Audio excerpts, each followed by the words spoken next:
Hello, everybody. Welcome back once more to Anime Yay or Nay. I'm TheOutbackAl. I'm hot for justice. I'm cheating you. And I'm NV Jitters.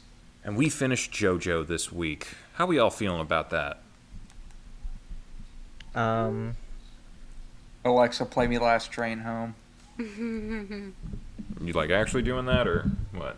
No. Okay, so it's kind of a weird split because on the one hand we get the fight with Dio, but on the other hand there's just kind of one other episode that's just sort of in there. Because what episode is this? It's episode 10 or episode 3 or whatever you want to call it. We meet Darby, the card shark stand user individual who I started watching it dubbed because, you're right, it does get funnier. I actually watched the 90s episodes dubbed, and I'm so glad I did because the Darby was so great. Yeah. He's like a southern gentleman or something, and I kept I kept thinking I was gonna hear foghorn leghorn coming out of there a little bit, just a little bit. I say, now see here, boys. I was having a good time. Yeah, I was thinking that too. But yeah. So they made it to Egypt, and now they're looking around. I don't know. Are they in Cairo yet, or are they just like in Egypt? They're in Egypt. They're trying to find the location of Dio's mansion, but they can't. They're trying to ask people if they know the landmark of where it's at, and everyone keeps saying no. Yeah, because Joseph did his little camera trick and got them a picture of the place, but yeah. But finally, one guy speaks up and is like, I know that place. And they're like, well, please tell us. He's like, well, what do I get in return for telling you? And they're like, oh, here's some money. And he's like, no. How about a game? I like to gamble. I'm a professional gambler, you see. And so they're like, well, okay, fine. We'll gamble with you. What do you want to gamble on? He's like, I'm going to throw some beef jerky at this cat. And, whatever one he goes for, that'll be the winner. And Polnareff, of course, being the impatient one that he is, bets, and he's like, by the way, if you lose, I get your soul. And he's like, what? But then he loses the bet, and then his soul gets sucked away by a soul-sucking stand. Yep. And gets turned into a poker chip. Yep. Things are not off to a good start for the Stardust Crusaders in this one. Also, the guy cheated because it was his cat, but they didn't call him on it at the time, so it's like real poker. You can cheat, you just can't get caught. Yeah. And he's a cheating professional poker player, so anyway, they think they can outsmart him. At least Joseph thinks he can outsmart him, and he's like, well, let's play a different kind of game. I'm gonna put a whole bunch of Jack Daniels in this brandy glass, because classy, I guess. And now we'll drop coins in there to see who spills the whiskey first, because of the tension on the surface tension. And of course, Darby's going to try to find a way to cheat, but so is Joseph. But turns out Darby put a piece of chocolate on the bottom of the glass, so it was tipped a little bit, and then he moved, so the sun melted the chocolate, meaning he could put in one more coin than Joseph could, and then Joseph lost. It's JoJo's Bizarre Adventure. Things got weird. Well, he didn't even technically lose. He just kind of in his mind, Joseph. He was able to, for some reason, sense that Joseph was thinking he was going to lose. So that automatically means that you lost, apparently. Yeah. Yep. He gave up and lost his soul. He became a poker chip, and then Jotaro's like, well, I'm in now. Let's play cards. Meanwhile, Adbol the entire time is just losing his mind. Yeah, it's like the only time under pressure. Yeah. But anyway, they're playing cards, and he's like, okay, shuffle the deck. I'm gonna... And then Joseph says the exact order of the cards on the deck, and because Star Platinum is so good, he's like, I'm gonna catch any way that you might be cheating. So he breaks one of his fingers because he tried to deal a bad hand. Yep. But yeah, Darby's trying to find a whole bunch of different ways around this. So they call in another, like, this kid to come deal for them. And he's like, all right, it'll be a fair game. But the kid's working for Darby. Because everyone's working for Darby in this bar that they're at. Which I believe is how Jotaro lost the first hand. How did he lose the first hand? I forgot what exactly the cards were, or what, like, happened. I think he had like a pair of 10s or something like that. And yeah, he had 2 pair, but Darby had a higher 2 pair. Yeah. Right, so I think it was like kings and queens or something like that. Yeah. Yeah, and of course, because the kid was dealing him better cards. But he doesn't know that yet. So, Jotaro's like, well, let's see here. I need... And they split it up, the chips. Like, there's now 6 Polnareff chips, 6 Joseph chips, and Jotaro has 6 chips for his own soul, because he has to bet his own soul in this one. So, they put in the chips for Jotaro, but they also put in chips for Avdol, because, well, they need more, and Avdol is willing to go in, because he's like, well, I'm not going to be able to play this guy. I'm not cool-headed enough, but Jotaro can do it, and I'm going to trust Jotaro with this. So he puts in chips for himself and Avdol, and they're dealt the cards and all that. Darby's got 4 aces, and Jotaro doesn't even look at his cards. Yeah, and Jotaro is so confident. He had I think he had 4 aces. Which is going to be weird later. Because, well, I'll explain. But, God, I'm losing my train of thought. It's getting late. Jotaro doesn't look at his cards, and he's just, like, saying, he just keeps raising Darby. Because he's like, well, we'll bet Kakuin's soul. We'll bet this, and we'll bet that. And, like, Darby's like, well, we'll bet my mother's soul. Yeah, he's like... He keeps going. He's like, I'm ready to go. And Darby, it's. I feel like I've brought this up in other places. This is the fight, the tennis match in Death Note, where it's like everyone is like, Darby is trying to think through every possibility of why, 1, Jotaro won't look at his cards, and 2, why he's so willing to bet, like, and so sure that he's gonna win this, that he's willing to bet both of his friends' souls along with his own. And then he brings up, I'm going to bet my mother's soul as well. And even the kid's like, how is he doing this? I mean, what's going on? I know I dealt him a shit hand. And so he's like wondering, did Star Platinum change the cards? Is he trying to bluff? What's going on? I have like the most amazing hand there is. But then he's like, I'll bet my mother's soul. Because, if we all die here, it's not like she's going to live anyway. But... in exchange for betting my mother's soul, you have to tell us what Dio's stand is. And Darby loses it. He's like, oh my god, he's too confident. There's no way that I can win. So he folds with 4 aces in his hand. Jotaro wins. And the souls come back. Everybody's okay. And then they look at his cards, and he didn't have anything. He had an absolute garbage hand, and Avdol's like, why would you bet on such a garbage hand? He's like, I didn't look at him because I knew I would freak out if I did.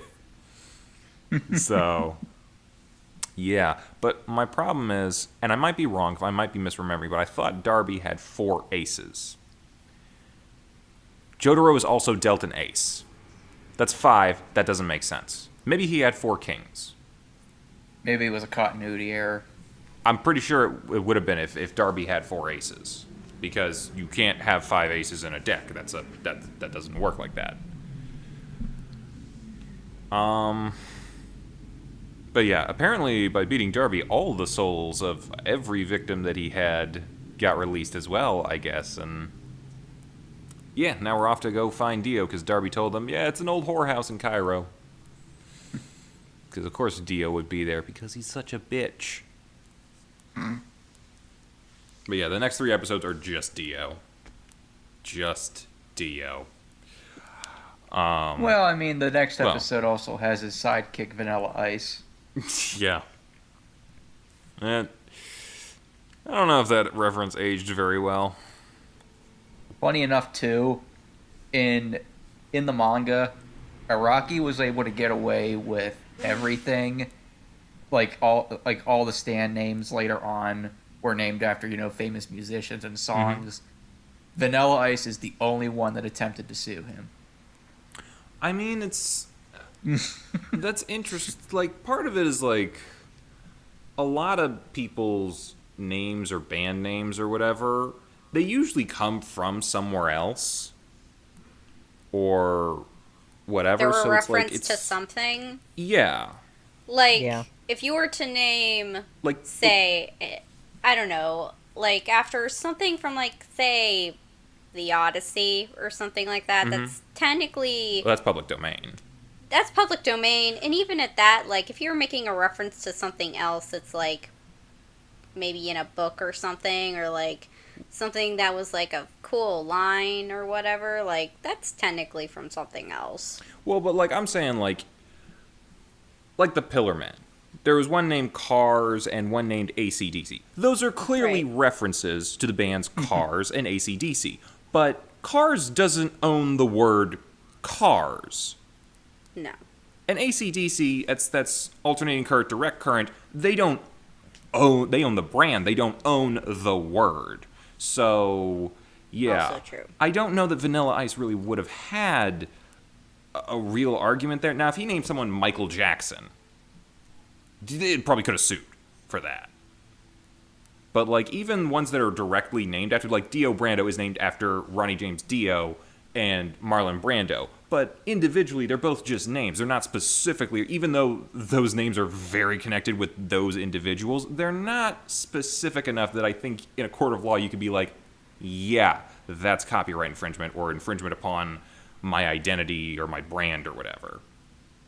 So, I mean, yeah, like, Zeppelin's named after Led Zeppelin, and it's like there's a million and one things you could go into.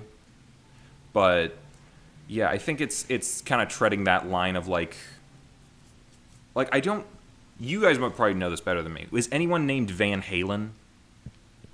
No. I mean, there is a Bon Jovi. There's literally a villain in Part 4 that had to be censored when the anime came out, but in the manga, his name is literally Red Hot Chili Peppers. Well, Yeah. and also in the anime... all of those together might become a little more specific. If you name someone No, Chili Peppers or something.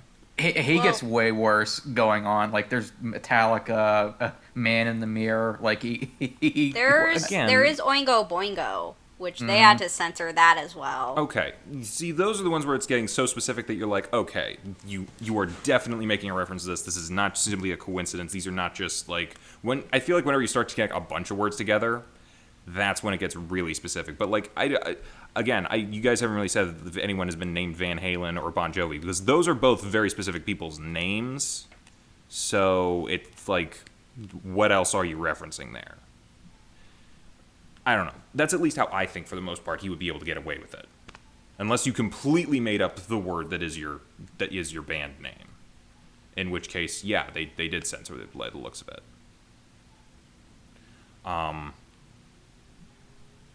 It's my 2 cents. I don't know. Maybe people just like being referenced. They think it's cool. It's not like he stole their songs and played them without their permission. But yeah, so we get to the Cairo whorehouse with David Bowie. Dio. He didn't look that much like David Bowie. Actually, he kind of does a little bit. Like a roided out Bowie. No.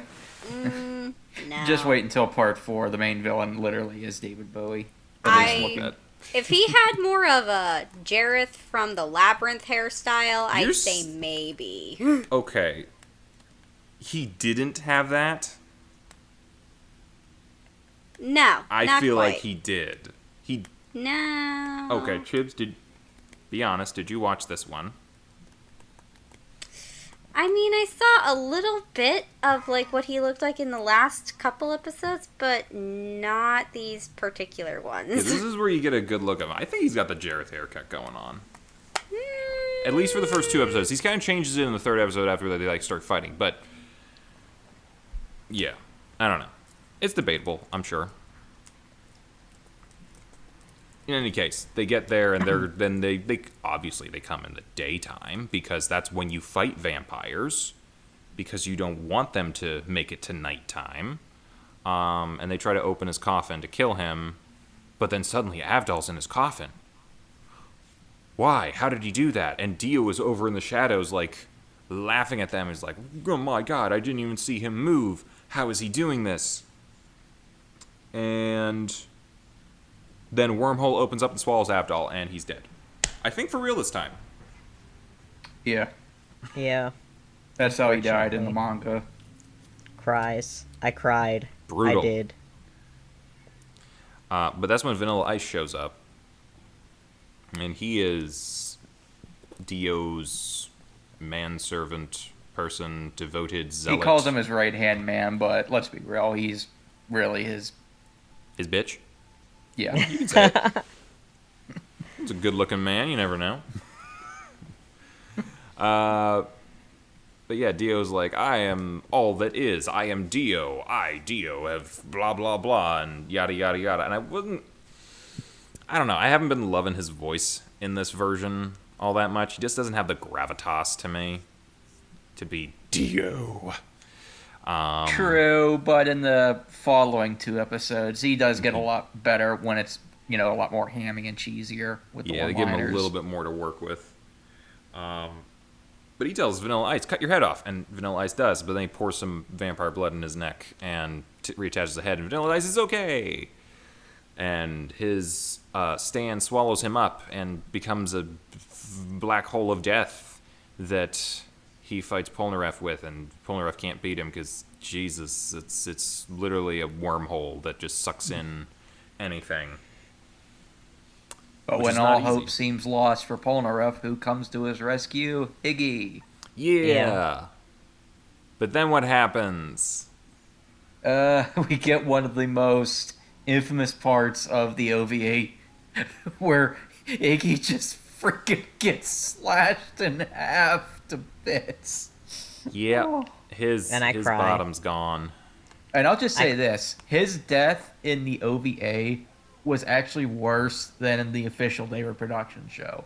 I'd imagine. I feel like because it's like an OVA and it's kind of like, it's not one of those things that's generally like for like long-term broadcast kind of thing. I feel like you can get away with a lot more. I feel like the Hellsing OVAs, the Ultimate, I mean, it was just a better production than the TV show was. But I feel like they were able to get away with a lot of very violent stuff because of the format. Yeah. And maybe I'm wrong. I don't know. I don't know exactly how certain OVAs are released, whether it's like a straight-to-DVD kind of thing, or whether it's this, or whether they do get a broadcast thing. But it could have something to do with it. If you don't have to put something on TV, you don't really have to censor much. So, yeah, that Iggy dies hard and then gets stepped on, and then that really pisses off Polnareff, and he stabs the guy a million times. And Vanilla Ice is dead. I cried. Oh dear, really? I cried when both Avdol and Iggy died. You were a big fan, huh? I like those two a lot. I won't say that I didn't feel anything, but I don't think I cried. I had cried. Yes. Pour one out for Iggy and Avdol next time that you have a drink. I don't know. But upstairs, Dio is just wrecking shit because they have no idea what he's doing or how he's doing it, but he's moving faster than even Star Platinum can see, and he's just smacking people up. He launches Jotaro like 1,000 feet outside the mansion. I don't know how he survived that. I'm assuming Star Platinum. Probably. But we do find out his plan. His plan is to suck the blood of Joseph Joestar because he's the closest descendant to Jonathan Joestar, whose head he is on the body of, because Bizarre Adventure, and that will allow him to fully integrate into the body. Yep. Not to digress, but I looked up images. The hair is not fluffy enough for me, sorry. Is he looking Ziggy Stardust enough? Is that to your standards? No. Like, here's the thing. Like, when I think Jareth from The Labyrinth, it's just like... he doesn't have an afro. No, it's not an afro, but it's like, it's a lot, like, fluffier, I guess. It's you know not, what? not You quite try it. getting a decent hairstylist who only works nights in Cairo to feather your hair when you're an immortal undead being. It's not easy. I have friends. It's not easy. Uh-huh, sure you do. Wow. Continuing on. Yeah. So that's what they're going to do. So Joseph needs to get the hell out of there. And who comes to the rescue this time but our boy Kakyoin. Yeah, sporting some shades in the middle of the night because he doesn't care. He's too cool. And I think he is, like, he got, with his stand, way more talented as the show kept progressing. Because, like, when he started out, the green stand was pretty good. It could shoot stuff. It could, like, attack with blade tentacles and possess people. But, like, now he's, like, bouncing all over like Spider-Man and creating force fields and strategically shooting with that thing. Yeah. I think everyone's stand, like, to some degree, like, they just... It's either they get stronger or they just learn how to use it better. I'm going with the latter half because, like, these fights do get very technical throughout the series. Yeah, he gets Joseph out of there, and they hop in a truck and leave while destroying the tower that Dio was in, but Dio is still alive because why wouldn't he be? He's undead. And so starts the next episode where they're driving away, trying to escape from Dio, who is flying around like the good old Dracula that he is, but then he's just walking around in the streets and has a very interesting scene with cars. Not cars the Aztec vampire, actual cars on the street. Someone runs into him, and it like breaks this... I forget, I know that hood ornament. Was it Rolls Royce or something? probably. Something like that. I'm not a huge nice car fan.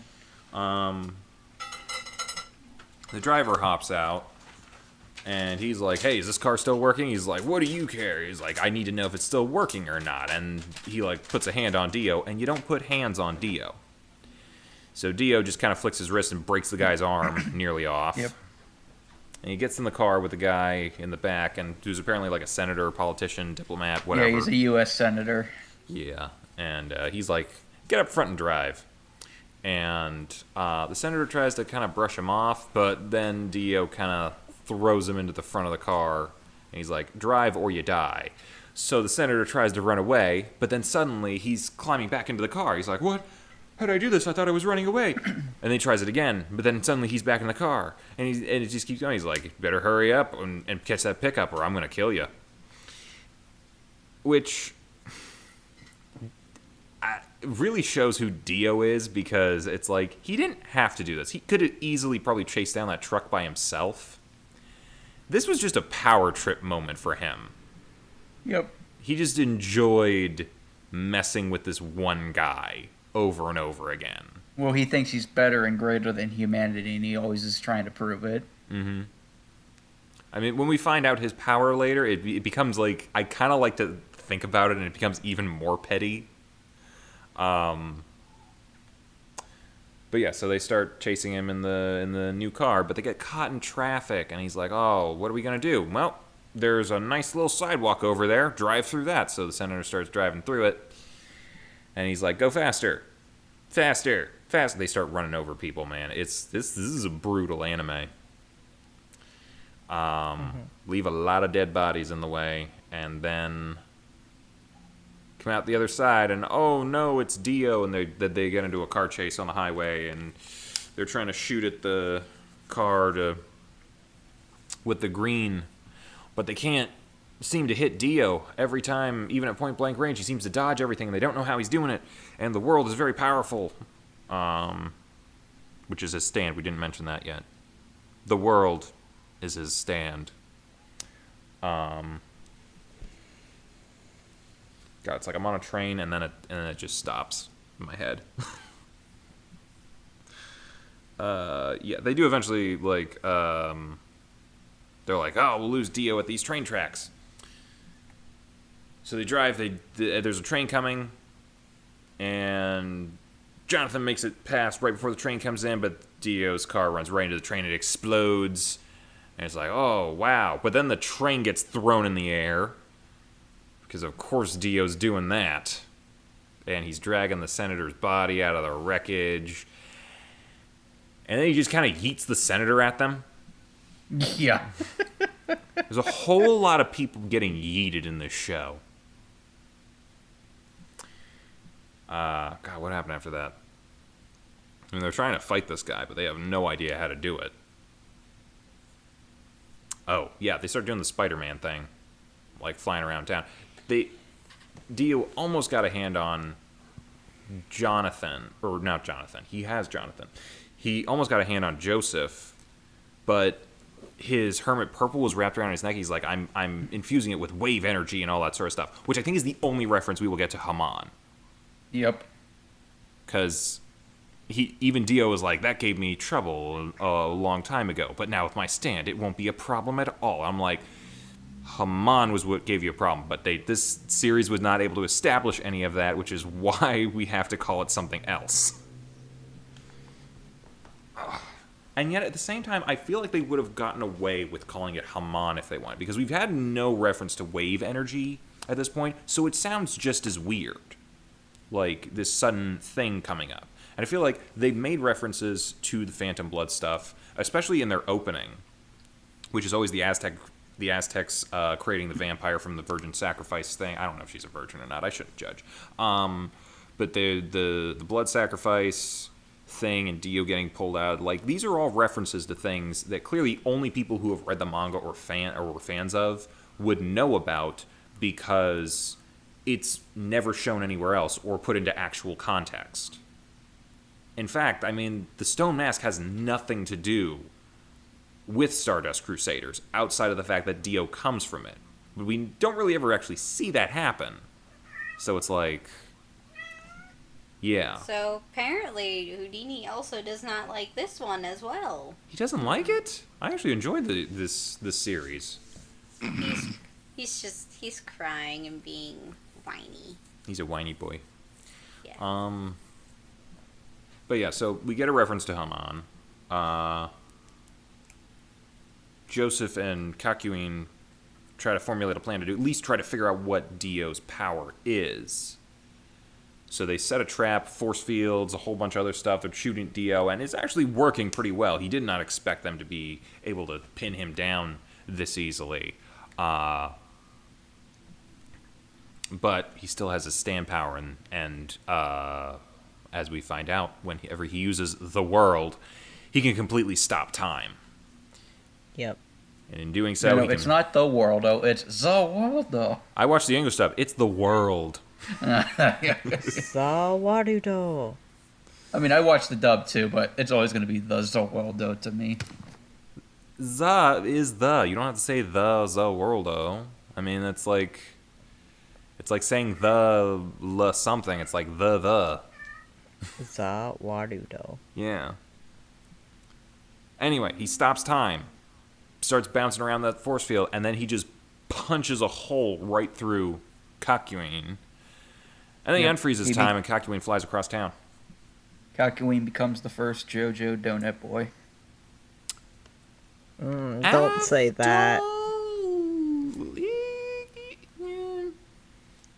I guess donut, perhaps, yeah. Ray knows what I'm talking There's a reference here I'm not getting, clearly. Well, you know what? Is it possible that Whole Horse or Polnareff was the first donut boy? They had holes put in them by Justice. You didn't think about that, did you? Oh, Jeannie just said that as soon as you said that. It's like, hey, I know my JoJo too, damn it. Does he want to weigh in? not Yeah. particularly. He wants to get away from it. Oh dear. I'm sorry, Houdini. Yeah, I'm sorry, Houdini. We'll change the subject soon enough. Yeah. It's just this and Mew Mew that he doesn't like. Well, perhaps he'll like Whisper of the Heart, which will also be coming out today. So make sure to watch that as well.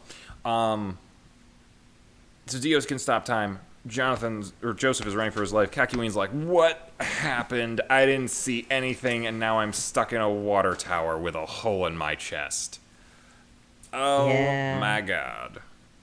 And he like starts, I guess, free associating. There was so much speed. It's like I couldn't see it. It doesn't make sense that I couldn't. How did I lose this much time? And he's like, time. Oh my god, he must be able to stop time. So he shoots a clock tower to send a signal to Joseph, who somehow was able to interpret that as Dio can stop time. There's a lot of leaps here, but you know, you got to figure this out somehow because no one else will be able to explain it. Yeah. So yeah, they're running around trying to get away from Dio, but Dio can stop time. But at the same time, his stand can have a limited amount of range. So they're like, okay, we have to keep kind of out of a distance with you because you can only hit us from so far away, and you can only stop time for so long. And there must be a recharge to it. So there's some weaknesses to it, despite the fact that is probably the most powerful stand we've ever seen. And Jotaro's alive. Off somewhere. Picking himself back up, looking for his buddies. Because, you know, Dio's starting to piss him off. Yeah. But yeah, so Jotaro, I think, steals someone's motorcycle. And then finds his grandfather, who's being chased by Dio. Dio stops time. And we watch him, you know, basically run through a whole cafe, grab a knife, and just throw it right at Joseph's throat. What did you say that Kakyoin, before he died, gave Joseph a clue by he shot the shooting clock the water? tower. Oh yeah, did you say that? Yeah. Yeah. I kind of brushed over it because the logic is, there's a lot of leaps in that logic. And like a lot of assumptions being made that just happen to be right. But yeah, so yeah, it's time. Yeah. Joseph is saying to Jotaro, "Stay away. He can stop time." And then he gets stabbed. And Dio's like, "Haha! I am Dio, the greatest of all," and yada yada yada. You should run, little boy. And Jotaro's like, he just starts walking towards him, and he's like, huh? You're walking towards me instead of running away. He's like, I can't mess you up if I'm far away. Well, then get as close. I don't know. He doesn't say. Oh, you're approaching me? I'm going to let you guys have your moment.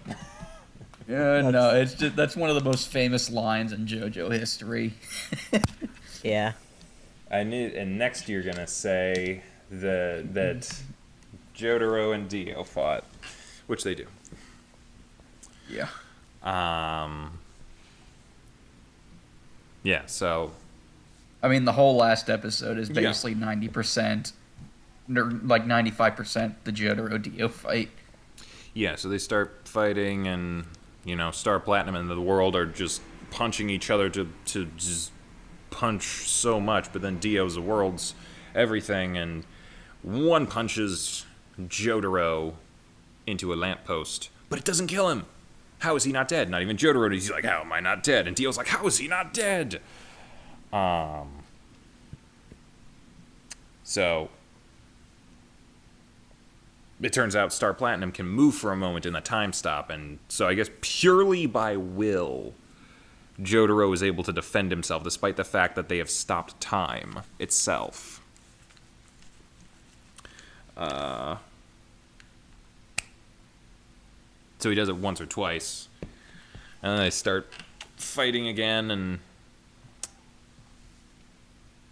Jotaro's trying to keep up. He can't, but he's trying, but he's getting very angry because Dio is really starting to piss him off.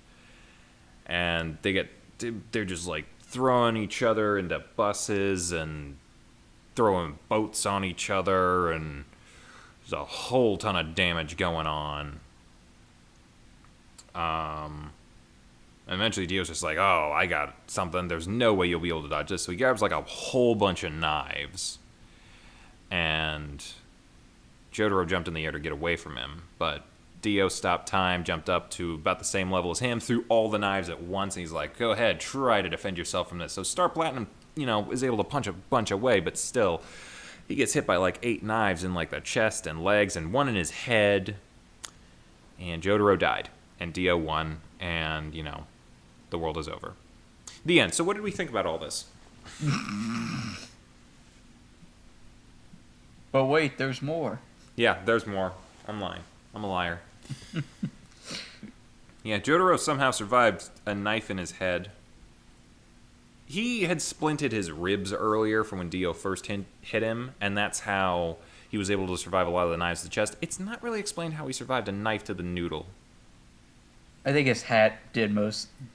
That was like a 4-inch steak knife, and it's almost up to the handle in his head. Yeah, but that hat, though. It should be at least 3 inches into his brain. Depends on where in the brain it went. In the forehead. That's your frontal lobe. Can you survive that? Yes, you can actually. How well do you function after that? You exhibit no fear.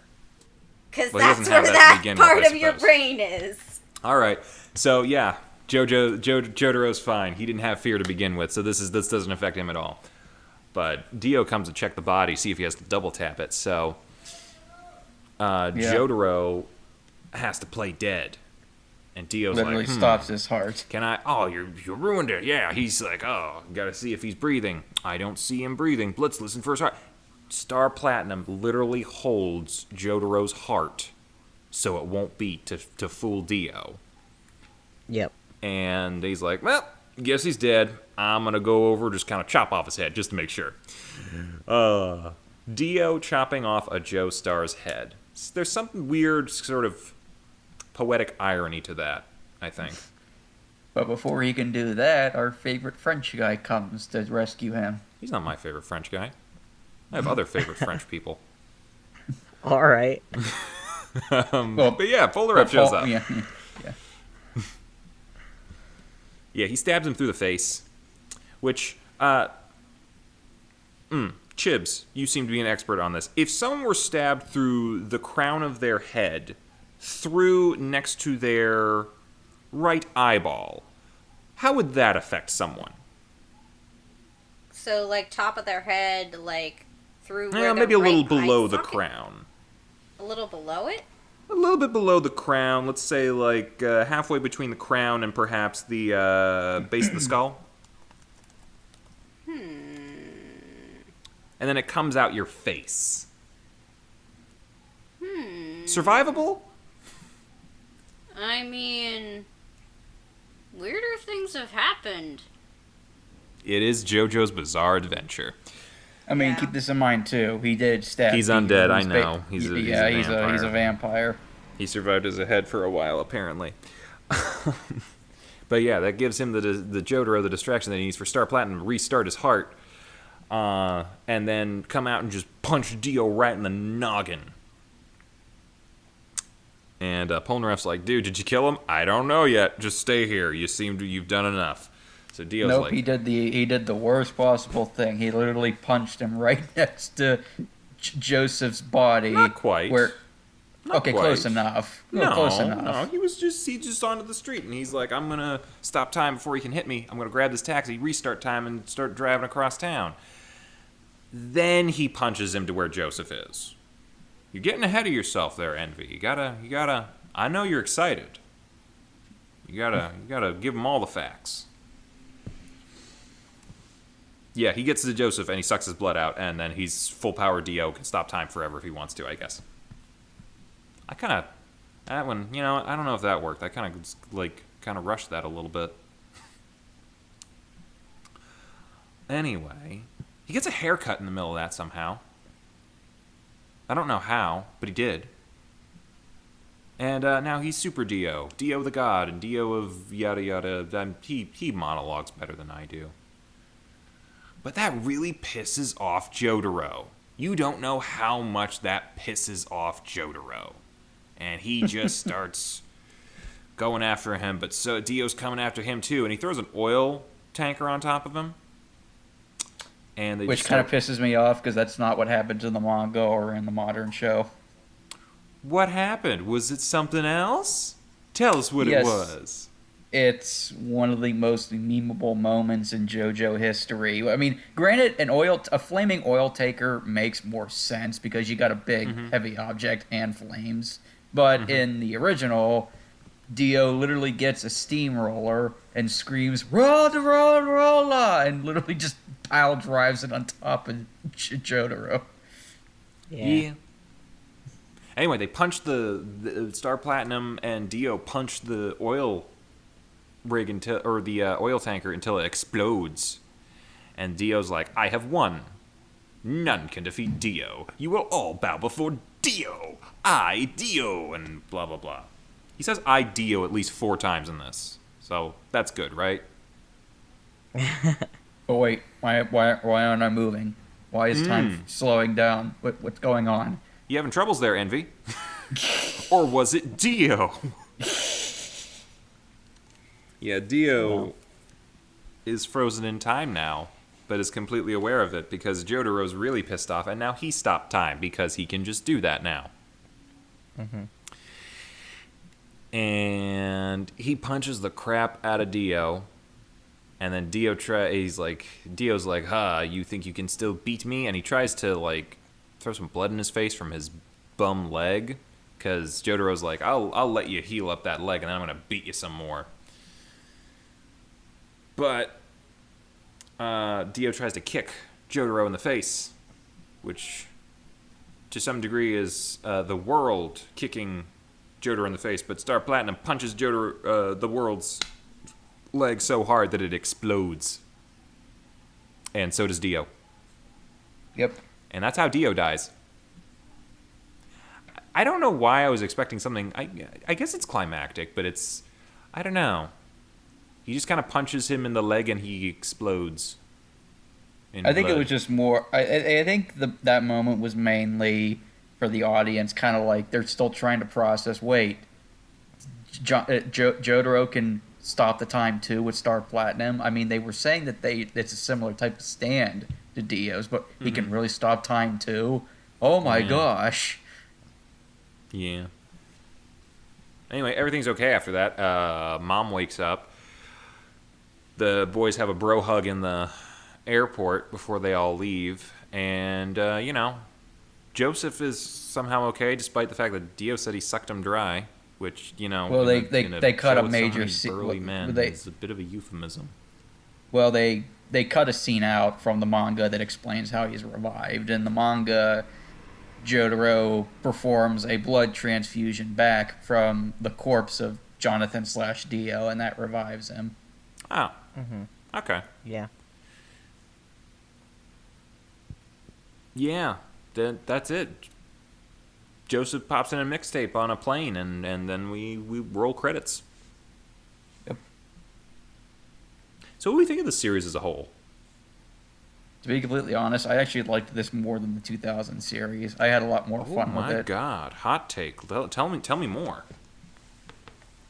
I mean, yes, the animation wasn't as good as the 2000 show, but I liked it a lot more because it just felt more JoJo, because it adapted some of the most famous moments from the series, and yes, it's not as animated as well as the David production show, but for what it was, I thought the final fight was pretty entertaining and pretty good. I think they saved a lot of their budget for the final fight. I think they knew to keep a big sum for that. What? I thought you guys have been saying that the David production is a far more faithful adaptation of the manga as a whole, though. I think Envy was talking about the 2000s OVA. Yeah.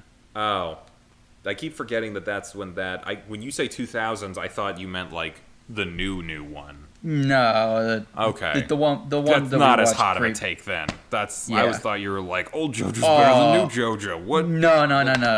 By the 2000s, I meant like the 2000 OVA episodes we watched. Okay, yeah, I can see that. But to be fair, they didn't have like the big climax of Dio. Really, the 2000s was a prequel, and that was what it was kind of designed to be. It was kind of designed to be like, here's the little bit in the start to show where they end up here. Because when you really think about this, like the past 6 episodes as just a whole series, it's really, where is the beginning of this? It's like, yeah, and plus these 6 episodes, the 93 series. I mean, for the most part, I mean, obviously Kakyoin doesn't, in the manga, he doesn't come back right before the final battle, like in the middle of the final battle. He comes back before they go to Dio's mansion. But other than that, the entire 6 episodes were pretty much 100% faithful to the original source material, surprisingly.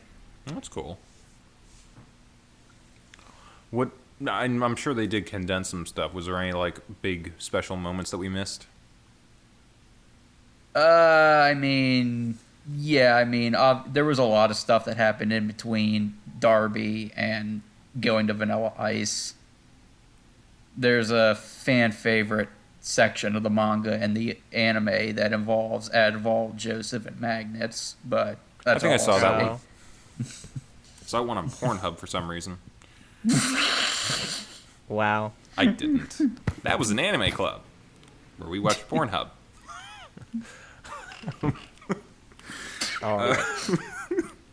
But for the most part, they knew to focus on Iggy's introduction, the more famous Darby brother, Vanilla Ice, and Dio. Darby had a brother?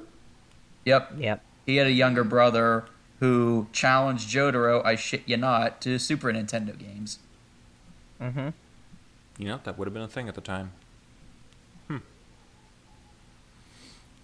He literally battles his people like his brother, except with card games, he battles them with video games. And if you lose the video probably game, a little classier. I mean, I can kind of see why they probably went with Darby over the little brother a little bit. Unless Darby's little brother just sucked at doing what he did. No, he pretty much did the same thing his brother did, except if you lose to him, you don't get turned into a poker chip. You get turned into a marionette doll. Yeah. See, I feel like they lose a theme there, because like they're going with the whole video games thing, but then you turn into a marionette. See, like when you play like gambling and you turn to a poker chip, especially the fact they were playing poker by the end of it, it was like that. I feel like that connects a lot better. I'm trying to figure out the marionette thing. Maybe it makes more sense when you watch it or read it. The marionette is basically like, you know how you yourself as the player are controlling your character? Like, basically, think of, like, the character that you're playing as, like, the marionette. Yeah, I think I get where you're, Still, it feels like a bit more of a stretch. It is. Versus, you say gambling, poker chip is probably one of the first things items you would think of that involve gambling. I don't know. And plus the younger Darby brother, he kind of has a thing for marionette. Like, he doesn't get turned on by them, but he just likes to collect them. He's a hobbyist. There's nothing wrong with having a hobby. That is interesting. Like, it's interesting to think about, like, because this manga started sometime around like the mid to late 80s, right? Yes, the first volume, the Phantom Blood came out in 87. Battle Tendency, I think, started around late 87 to 88, and then Stardust Crusaders started in 89, and then went to, I think, 91 or 92. Yeah, so this would have been like the first one that the writer would have been like setting in what would have, at the time, was the modern time. Yeah. It's interesting. I don't really have like a thing to go off of that. I just... Is that what, like, correct me if I'm wrong, later series started to go into like alternate realities, right? Not quite. Yeah. Not yet. No. Not yet. That's all I'll say. Not yet. Not yet for like the 8 or 9 parts that he's written, or not yet for the anime? Not yet for the anime. Okay, so it did go there eventually, like I'm saying. Oh, yeah. Oh yeah. Yes. Just not to like what was it, part 7? Yes. Oh, that's a good amount of time. And How it's far into the future are they then? Well, technically it's a reboot and it's set in a different universe, but the ending of it's I would have to get really into spoilers for part 6. You know what? We'll save that for later. Maybe I'll read. Honestly, for me, this has gotten me into a little bit into JoJo.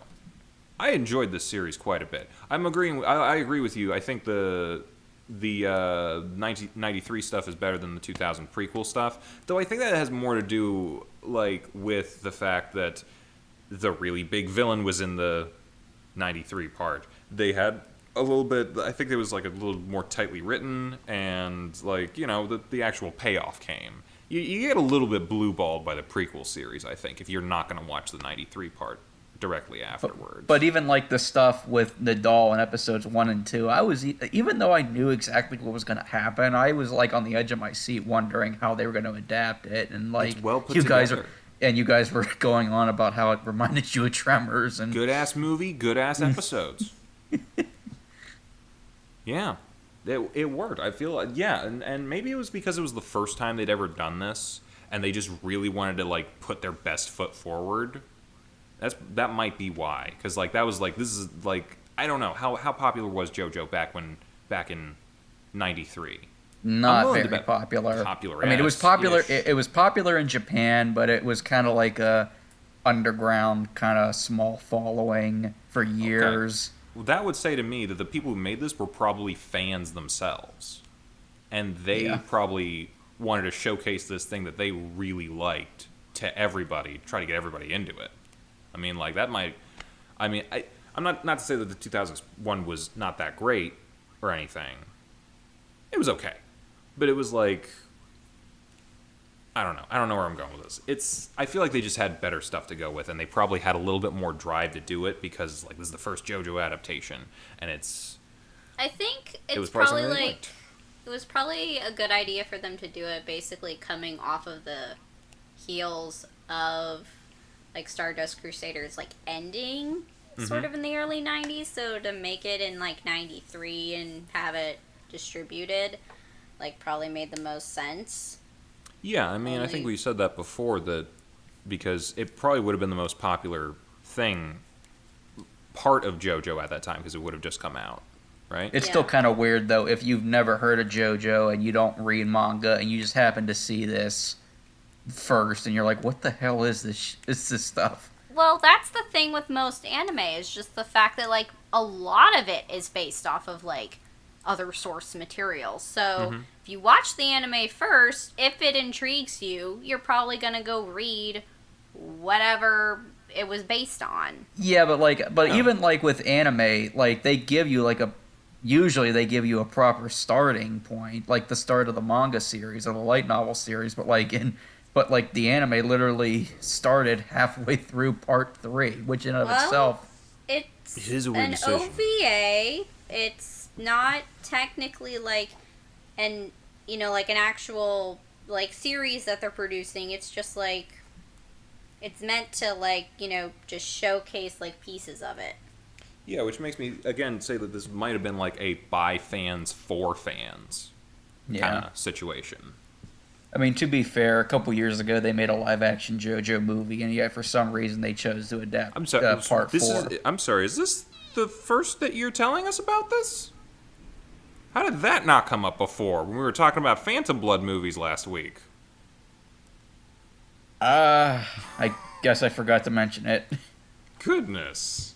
Yeah, they made a live-action JoJo movie, and it adapts part 4. Well, the first 6 episodes of part 4. When was that made? 2017. That makes sense. They're like trying to live action a ton of anime now. It actually wasn't that bad, to tell you the truth. Maybe because it was a Japanese movie and not an American butcherization. Well, I'm not always going to say the Japanese know what they're doing with anime adaptations either. Yeah. I will say this. Agree with Rurouni Al Kenshin on was good. one. I liked Rurouni Kenshin.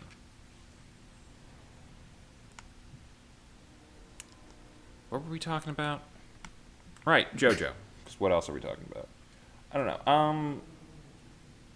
you guys probably like know more about this. Do you think this is what would you guys recommend this to people? I'm saying this is a yay for me. I think I had fun with the more fun elements. I think the darker elements were kind of cool as well. It's not the most unique 90s anime I've seen, but at the same time, it definitely had, especially the 93 version versus the 2000 version, it definitely felt like it had more of its own kind of flavor going on. I definitely give it a yay, but I would say, even though it's not as good, I would recommend people watch the 2000 episodes first before watching the 93 episodes, just in case they're not totally confused. Mm-hmm. Would you recommend it to non-JoJo fans? Is a interesting question, though. If you don't have the time commitment to watch 48 episodes of the David production Stardust Crusaders, I'd say it's a good alternative. Yeah. But should this be someone's first foray into JoJo? I would venture to say no. Okay. Only because I feel if this is your first foray into JoJo, who knows? This might not strike you as something interesting. Whereas the David production one is a little more fun, I guess. And that might accessible? keep that too, and people might be, more willing to like stay with it because it's just got the JoJo vibe that we're all used to now. I guess so. But that's just my thoughts. I'd say if you're a casual or even a hardcore JoJo, well, if you're a hardcore JoJo fan, you'll probably want to see it someday. But even if you're like a are there actually casual JoJo fans? Yes, there's people that only watch. There's people that, unfortunately, there's people in the fandom that skips part 1 and 2 and goes straight to part 3 because they don't like that there's no stands. Really? Yes, there's a decent amount of people that do that. I have apparently never met casual JoJo fans. Yeah. And it's like, why would you skip Best Boy Joseph in his prime? I do remember him. I do remember seeing bits and bobs of Battle Tendencies, and he was definitely the most interesting part. Honestly, like, Battle Tendencies and Phantom Blood were my, out of the stuff that I've watched, were my favorites. Like, I prefer those a lot more than, part 3, to be honest. But that's just me. I know that's, unpopular opinion, but... I mean, it's JoJo. Even if the opinion is not the most popular, it's still, There's still going to be 80 other people who agree with you. Yeah. Okay. Do we have any final thoughts on this? I feel like we covered everything pretty thoroughly. Watch JoJo. I might have to at this point. This has intrigued me to the point where maybe I don't think I'm going to binge it all on a weekend because I actually still have things to do. But, I might go back and revisit this a little bit here and there. See if, I'm not going to go full casual JoJo and just skip straight to part 3. But, I might take another look. Yeah. Yeah. Anyway, now that we're done with this series, we have other things to watch, don't we? Yes, we do. So, we had a couple options that came up that we all kind of we each came up with an option for a show, and we kind of rolled a d4 to see. And I got lucky, and I came up as the guy who got to pick the next one. So, we're gonna watch 2 episodes next week of a show called Katanagatari, which I believe I brought up whenever we were taking a look at Bakemonogatari. Yeah, you said that in addition to it sounding like it was kind of similar in tone. It was the same writer. Oh. Yeah, it's pretty much the same. It is a talkie anime. I'm gonna say this. I have seen this before, but I do enjoy it. I'm interested to see what you guys think. So, but in case you guys don't like it, we have other options that can come directly off the heels of it. So we're prepared for that stuff. As long as it's not showing flashes of words and basically not letting me read them, I'm fine. The subtitles should be okay. The subtitles might be a little fast because again, talkie anime, but I don't think the editing is like that.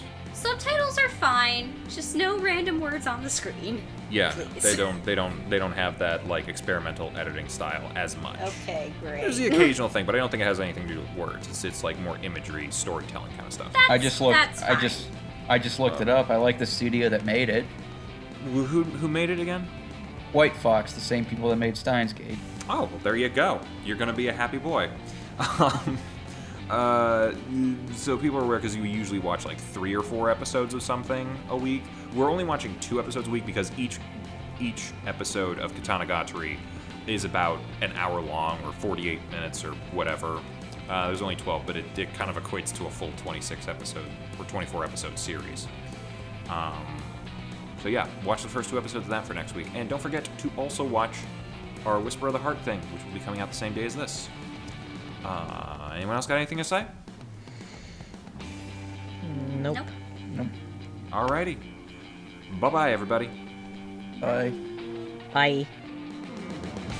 Hey, thanks for watching, and if you haven't already, be sure to subscribe and ring the bell icon for notifications. If you enjoyed this video, give us a like, and feel free to check out some of our other gaming videos, our weekly podcast, Anime Yay or Nay, or our parody series, Madoka Magically Abridged. See you next time!